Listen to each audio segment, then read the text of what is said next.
Hello guys, welcome back to video. So ഇന്നത്തെ നമ്മുടെ video എന്ന് പറയുന്നത് 20,000 രൂപീസിന് താഴെ വാങ്ങാവുന്ന 5 ബെസ്റ്റ് സ്മാർട്ട് ഫോൺസ് ആണ്.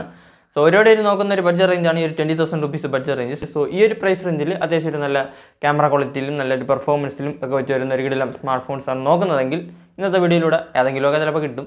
അപ്പോൾ കൂടുതൽ പറഞ്ഞ് പറഞ്ഞിരിക്കാൻ നമുക്ക് നേരെ വീഡിയോയിലോട്ട് പോകാം. അതിന് മുമ്പ് ടെക് വീഡിയോസിനായിട്ട് ചാനൽ മറക്കാതെ സബ്സ്ക്രൈബ് ചെയ്ത് നോക്കിയാൽ അടുത്ത ബെല്ലൈക്കണൊക്കെ പ്രസ് ചെയ്ത് ഉള്ളക്കാക്കിയിട്ട് വീഡിയോ ഇഷ്ടപ്പെടുകയാണെങ്കിൽ ലൈക്ക് ചെയ്യുക. അപ്പോൾ കൂടുതൽ പറഞ്ഞ് പറഞ്ഞിരിക്കാൻ നമുക്ക് നേരെ വീഡിയോയിലോട്ട് പോകാം. സോ നമ്മുടെ ലിസ്റ്റിലെ ആദ്യത്തെ സ്മാർട്ട് ഫോൺ എന്ന് പറയുന്നത് നത്തിങ്ങിൻ്റെതാണ്, നത്തിങ് ഫോൺ 2A. സോ നിങ്ങളൊരു നല്ല ക്ലീൻ UIയിൽ വരുന്ന ഒരു സ്മാർട്ട് ഫോൺ, അത്യാവശ്യം ഒരു നോർമൽ പെർഫോമൻസിൽ വെച്ച് വരുന്ന ഒരു സ്മാർട്ട് ഫോൺ, നല്ലൊരു ക്വാളിറ്റിയിലുള്ള സ്മാർട്ട് ഫോൺസ്, ബെസൽസ് ആയിട്ടുള്ള ഡിസ്പ്ലേ, ഇതൊക്കെയാണ് നോക്കുന്നതെങ്കിൽ, പിന്നെ നമ്മുടെ ബാക്കിലെ ലൈറ്റ് എത്തും പരിപാടി, അതൊക്കെയാണ് നോക്കുന്നതെങ്കിൽ നിങ്ങൾക്ക് ഈ ഒരു സ്മാർട്ട് ഫോൺ പരിഗണിക്കാവുന്നതാണ്. അപ്പോൾ പെട്ടെന്ന് തന്നെ നമുക്ക് ഇതിൻ്റെ സ്പെസിഫിക്കേഷനിലേക്ക് പോകാം. ഡിസ്പ്ലേയിലേക്ക് വരുമ്പോൾ 120Hz ഫ്ലെക്സിബിൾ AMOLED ഡിസ്പ്ലേ ആണ് കൊടുത്തിരിക്കുന്നത്. ഇവിടെ കൊടുത്തിരിക്കുന്ന പ്രോസസ്സർ എന്ന് പറയുന്നത് നമ്മുടെ MediaTekൻ്റെ Dimensity 7200 Pro ആണ്. സോ അത്യാവശ്യം ഒരു നല്ല പെർഫോമൻസ് ഈ ഒരു പ്രൈസ് റേഞ്ചിൽ നിങ്ങൾക്ക് ഈ ഒരു സ്മാർട്ട് ഫോണിൽ കിട്ടും, ഒരു നോർമൽ പെർഫോമൻസ്. ഇനി ക്യാമറയിലേക്ക് വരുമ്പോൾ 50 മെഗാപിക്സലിൻ്റെ OIS സപ്പോർട്ടുള്ള മെയിൻ ക്യാമറ കൊടുത്തിരിക്കുന്നത്. ഇവിടെ നിങ്ങൾക്ക് മാക്സിമം 4K വീഡിയോസ് വരെ ഷൂട്ട് ചെയ്യാൻ പറ്റും. സോ ഒരു ബെസ്റ്റ് വീഡിയോ ക്വാളിറ്റിയും ക്യാമറ ക്വാളിറ്റിയും ഈ ഒരു സ്മാർട്ട് ഫോണിലും കിട്ടും. ഇനി ബാറ്ററിയിലേക്ക് വരുമ്പോൾ 5000 mAh ബാറ്ററിയാണ് വരുന്നത്. 45 വാട്ട്സിൻ്റെ ചാർജിങ് ആണ്. പിന്നെ ബോക്സിനകത്ത് ചാർജറൊന്നുമില്ല. അപ്പോൾ അതൊക്കെ വേണമെങ്കിൽ പൈസ കൊടുത്ത് നിങ്ങൾക്ക് വാങ്ങാവുന്നതാണ്. സോ ഈ ഒരു ഫോണിൻ്റെ പ്രൈസിങ്ങിലേക്ക് വരുമ്പോൾ 8+128GB ROM വേരിയൻറ്റ് 18,715 രൂപീസിനാണ് വരുന്നത്. സോ ഈ ഒരു 90,000 രൂപീസിൽ ഒരു നോർമൽ പെർഫോമൻസിൽ വെച്ച് വരുന്ന ഒരു സ്മാർട്ട് ഫോൺ, ഒരു നല്ല ക്യാമറ ക്വാളിറ്റിയിൽ വെച്ച് വരുന്ന സ്മാർട്ട് ഫോൺ, അതൊക്കെയാണ് നോക്കുന്നതെങ്കിൽ നിങ്ങൾക്ക് ഈ ഒരു സ്മാർട്ട് ഫോൺ പരിഗണിക്കാവുന്നതാണ്. സോ ഈ ഒരു സ്മാർട്ട് ഫോൺ കാണുമ്പോൾ 20,000 രൂപീസിൻ്റെ സ്മാർട്ട് ഫോൺ ആയിട്ട് തോന്നില്ല. സോ നമ്മുടെ ലിസ്റ്റിലെ അടുത്ത സ്മാർട്ട് ഫോൺ എന്ന് പറയുന്നത് OnePlusൻ്റെതാണ്, OnePlus Nord CE4. സോ അത്യാവശ്യം ഒരു നല്ല പെർഫോമൻസിലും ക്യാമറ ക്വാളിറ്റിയിലൊക്കെ വെച്ച് വരുന്ന ഒരു ബെസ്റ്റ് ഓൾറൗണ്ടർ സ്മാർട്ട് ഫോൺ ഈ 20,000 രൂപീസിൽ നോക്കുകയാണെങ്കിൽ നിങ്ങൾക്ക് ഈ ഒരു സ്മാർട്ട് ഫോൺ പരിഗണിക്കാവുന്നതാണ്. അപ്പോൾ പെട്ടെന്ന് തന്നെ നമുക്ക് ഇതിൻ്റെ സ്പെസിഫിക്കേഷനിലേക്ക് പോകാം. ഡിസ്പ്ലേയിലേക്ക് വരുമ്പോൾ 6.7 ഇഞ്ചസിൻ്റെ Full HD+ AMOLED Pro XDR display ആണ് വരുന്നത്. 120Hz റിഫ്രഷ് റേറ്റ് ആണ്. ഇവിടെ കൊടുത്തിരിക്കുന്ന പ്രോസസ്സർ എന്ന് പറയുന്നത് നമ്മുടെ സ്നാപ്ഡ്രാഗൻ്റെ 7 Gen 3 ആണ്. സോ അത്യാവശ്യം ഒരു കിടിലം പെർഫോമൻസ് ഈ 20,000 രൂപീസിൽ ഈ ഒരു സ്മാർട്ട് ഫോണിൽ കിട്ടും. ഇനി ക്യാമറയിലേക്ക് വരുമ്പോൾ 50 മെഗാപിക്സലിൻ്റെ OIS സപ്പോർട്ടുള്ള മെയിൻ ക്യാമറ കൊടുത്തിരിക്കുന്നത്. പിന്നെ ഒരു 16 മെഗാപിക്സലിൻ്റെ സെൽഫി ക്യാമറ. ഇവിടെ നിങ്ങൾക്ക് മാക്സിമം 4K വീഡിയോസ് 30 FPS വരെ ഷൂട്ട് ചെയ്യാൻ പറ്റും. സോ ഒരു ബെസ്റ്റ് വീഡിയോ ക്വാളിറ്റിയും ക്യാമറ ക്വാളിറ്റിയൊക്കെ ഈ ഒരു സ്മാർട്ട് ഫോണിലും കിട്ടും. ഇനി ബാറ്ററിയിലേക്ക് വരുമ്പോൾ 5500 mAh ബാറ്ററിയാണ് വരുന്നത്. 100 വാട്ട്സിൻ്റെ സൂപ്പർ വോക്ക് ചാർജിങ് ആണ്. പിന്നെ out of the box Android 14 വരുന്നത്. LPDDR4X UFS 3.1 ആണ് വരുന്നത്. പ്രൈസിങ്ങിലേക്ക് വരുമ്പോൾ ഈ ഒരു സ്മാർട്ട് ഫോണിൻ്റെ 8+128GB ROM വേരിയൻറ്റ് 21,998 രൂപീസിനാണ് വരുന്നത്. സോ 22,000 രൂപീസിന് ഒരു ബെസ്റ്റ് ഓൾറൗണ്ടർ സ്മാർട്ട് ഫോൺ, ഒരു കിടിലം ക്യാമറ ക്വാളിറ്റിയും നല്ലൊരു പെർഫോമൻസിലും ഒക്കെ വെച്ച് വരുന്ന ഒരു സ്മാർട്ട് ഫോണാണ് നോക്കുന്നതെങ്കിൽ നിങ്ങൾക്ക് ഈ ഒരു സ്മാർട്ട് ഫോൺ പരിഗണിക്കാവുന്നതാണ്. ഇനി നമുക്ക് പെട്ടെന്ന് തന്നെ അടുത്ത സ്മാർട്ട് ഫോണിലേക്ക് പോകാം. സോ നമ്മുടെ ലിസ്റ്റിലെ അടുത്ത സ്മാർട്ട് ഫോൺ എന്ന് പറയുന്നത് പോക്കോയുടേതാണ്, പോക്കോ X6 Pro 5G. സോ നിങ്ങളൊരു കിടിലം പെർഫോമൻസിന് ഒരു സ്മാർട്ട് ഫോൺ നോക്കുകയാണെങ്കിൽ ഈ ഒരു സ്മാർട്ട് ഫോൺ പരിഗണിക്കാവുന്നതാണ്. ഈ 20,000 രൂപീസിൽ അത്യാവശ്യം ഒരു കിടിലം പെർഫോമൻസിലാണ് ഈ ഒരു സ്മാർട്ട് ഫോൺ വരുന്നത്. അപ്പോൾ പെട്ടെന്ന് തന്നെ നമുക്ക് ഇതിൻ്റെ സ്പെസിഫിക്കേഷനിലേക്ക് പോകാം. ഡിസ്പ്ലേയിലേക്ക് വരുമ്പോൾ 6.67 ഇഞ്ചസിൻ്റെ AMOLED ഡോട്ട് ഡിസ്പ്ലേ ആണ് വരുന്നത്.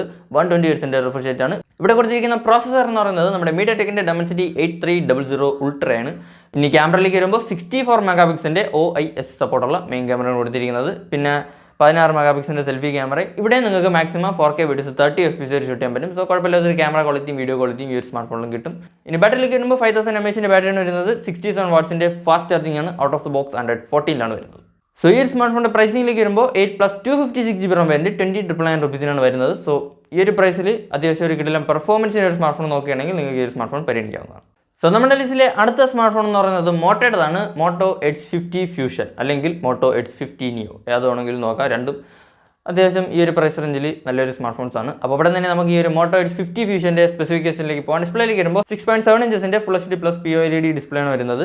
144 Hz റിഫ്രഷ് റേറ്റ് ആണ്. ഇവിടെ കൊടുത്തിരിക്കുന്ന പ്രോസസ്സർ എന്ന് പറയുന്നത് നമ്മുടെ സ്നാപ്ഡ്രാഗൻ്റെ 7S Gen 2 ആണ്. സോ അത്യാവശ്യം ഒരു നല്ല പെർഫോമൻസ് ഈ ഒരു പ്രൈസ് റേഞ്ച് ഈ ഒരു സ്മാർട്ട് ഫോണിൽ കിട്ടും. ഇനി ക്യാമറയിലേക്ക് വരുമ്പോൾ 50 മെഗാപിക്സലിൻ്റെ OIS സപ്പോർട്ടുള്ള മെയിൻ ക്യാമറ കൊടുത്തിരിക്കുന്നത്. പിന്നെ 32 മെഗാപിക്സലിൻ്റെ ഒരു സെൽഫി ക്യാമറ. ഇവിടെ നിങ്ങൾക്ക് 4K വീഡിയോസ് 30 FPS വരെ ഷൂട്ട് ചെയ്യാൻ പറ്റും. ഫ്രണ്ട് ക്യാമറ എന്നും ബാക്ക് ക്യാമറ എന്നും. സോ ഫ്രണ്ട് ക്യാമറ എന്നും ബാക്ക് ക്യാമറ എന്നൊക്കെ 4K വീഡിയോസ് ഷൂട്ട് ചെയ്യണമെന്നുണ്ടെങ്കിൽ നിങ്ങൾക്ക് ഈ ഒരു സ്മാർട്ട് ഫോൺ പരിഗണിക്കാവുന്നതാണ്.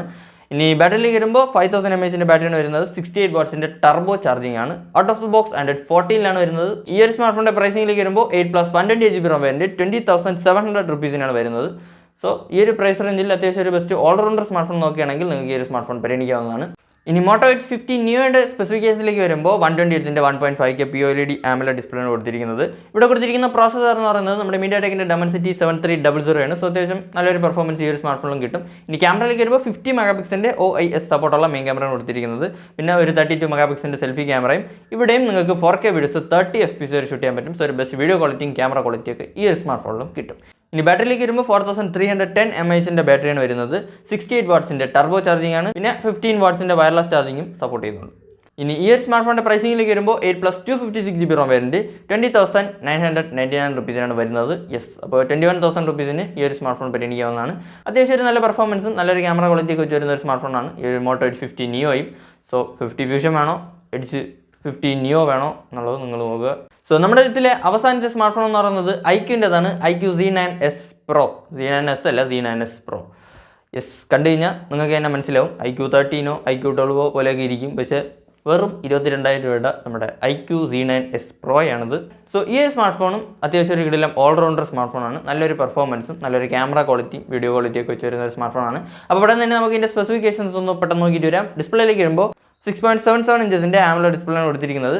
ഇവിടെ കൊടുത്തിരിക്കുന്ന പ്രോസസ്സർ എന്ന് പറയുന്നത് സ്നാപ്ഡ്രാഗൻ്റെ 7 Gen 3 ആണ്. സോ നേരത്തെ പറഞ്ഞ പോലെ തന്നെ അത്യാവശ്യം ഈ ഒരു പ്രൈസ് റേഞ്ചിൽ ഒരു കിടിലം പെർഫോമൻസ് ഈ ഒരു സ്മാർട്ട് ഫോണിൽ കിട്ടും. ഇനി ക്യാമറയിലേക്ക് വരുമ്പോൾ 50 മെഗാപിക്സലിൻ്റെ OIS സപ്പോർട്ടുള്ള മെയിൻ ക്യാമറയാണ് കൊടുത്തിരിക്കുന്നത്. ഇവിടെയും നിങ്ങൾക്ക് 4K വീഡിയോസ് ഷൂട്ട് ചെയ്യാൻ പറ്റും. സോ ഒരു ബെസ്റ്റ് വീഡിയോ ക്വാളിറ്റിയും ക്യാമറ ക്വാളിറ്റിയും ഈ ഒരു സ്മാർട്ട് ഫോണിൽ കിട്ടും. ഇനി ബാറ്ററിയിലേക്ക് വരുമ്പോൾ 5500 mAh ബാറ്ററിയാണ് വരുന്നത്. 80 വാട്ട്സിൻ്റെ ഫാസ്റ്റ് ചാർജിംഗ് ആണ്. ഔട്ട് ഓഫ് ദ ബോക്സ് 140 വരുന്നത്. സോ ഈ ഒരു പ്രൈസ് റേഞ്ചിൽ അത്യാവശ്യം ഒരു നല്ല ഓൾറൗണ്ടർ സ്മാർട്ട് ഫോൺ നോക്കുകയാണെങ്കിൽ നിങ്ങൾക്ക് ഈ ഒരു സ്മാർട്ട് ഫോണും പരിഗണിക്കാവുന്നതാണ്. പിന്നെ ലുക്ക് കണ്ട നമ്മുടെ IQ 12 13 പോലെയൊക്കെ ഇരിക്കും. അപ്പം അങ്ങനത്തെ ലുക്കിലേക്ക് ഒരു സ്മാർട്ട് ഫോൺ ആണെന്നുണ്ടെങ്കിൽ നമ്മുടെ ഈ ഒരു IQ Z9S Pro പരിഗണിക്കാവുന്നതാണ്. അപ്പോൾ അത്രേ ഉള്ളൂ. സോ ഈ ഒരു സ്മാർട്ട് ഫോണിൻ്റെ പ്രൈസിംഗിലേക്ക് വരുമ്പോൾ 8+128GB ROM വേരിയൻറ്റ് 22,999 rupees വരുന്നത്. സോ ഇതൊക്കെയാണ് 20,000 rupees വാങ്ങാവുന്ന 5 best smart phones in my opinion. അപ്പോൾ വീഡിയോ ഇഷ്ടപ്പെടുമെങ്കിൽ ലൈക്ക് ചെയ്യുക. ഇതുപോലത്തെ ടെക് വീഡിയോസിനോട് ചാനൽ മറക്കാതെ സബ്സ്ക്രൈബ് ചെയ്ത് വയ്ക്കുക. സൈഡ് ബെല്ലൈക്കണൊക്കെ പ്രസ് ചെയ്ത് ഉള്ള കഴിയുക. അപ്പോൾ ഇതുപോലെ മറ്റേ വീഡിയോയിൽ കാണും വരെ ബൈ.